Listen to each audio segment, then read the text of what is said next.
विजय गोविंदवाड यांच्या सेवापूर्ती सोहळ्यानिमित्त अनेकांनी दिल्या शुभेच्छा।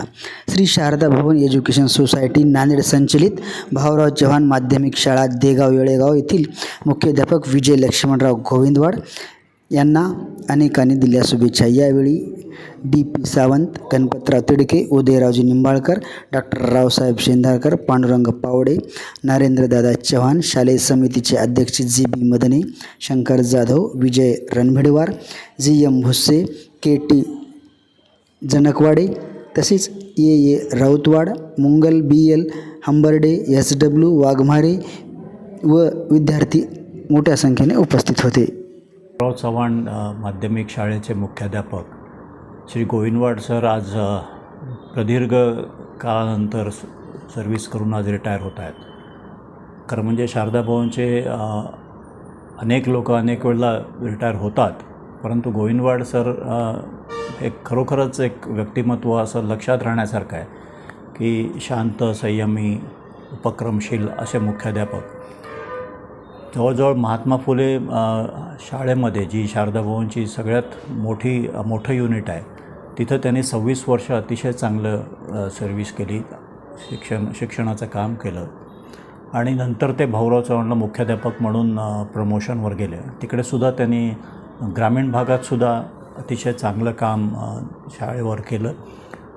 10वीचा रिझल्ट अतिशय चांगला त्या शाळेचा पण ग्रामीण भागात असूनसुद्धा अतिशय चांगला रिझल्ट त्यांनी आणला आणि शिक्षणाप्रती त्यांचं जे एक डेडिकेशन आहे ते मी अनुभवलेलं आहे आणि विद्यार्थीप्रिय आणि सगळ्या शिक्षकांमध्ये प्रिय असे मुख्याध्यापक म्हणून त्यांनी आपलं नाव कमावलं आहे। शारदा भवनतर्फे शारदा भवनचा सचिव या नात्याने मी त्यांना खूप खूप शुभेच्छा देतो।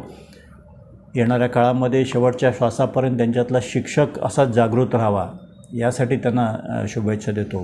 मी त्यांना बोललो, काय करणार आहात तुम्ही आता रिटायरमेंटनंतर? तर ते म्हणाले, मी विद्यार्थ्यांना MPSC साठी मी गाईड करणार आहे। म्हणजे हा खरा हाडामासाचा शिक्षक आहे की जो रिटायरमेंटनंतरसुद्धा विद्यार्थ्यांचीच काळजी करत आहेत आणि त्यामुळे असे शिक्षक आज आमच्या संचातून बाहेर निघत आहेत। आता ही प्रोसेस आहे, वयोमानाप्रमाणे शासनाच्या नियमाप्रमाणे रिटायर व्हावं लागतं, परंतु त्यांनी असंच शैक्षणिक कार्य त्यांचं जे आहे चांगल्या तऱ्हेने चालू ठेवावं।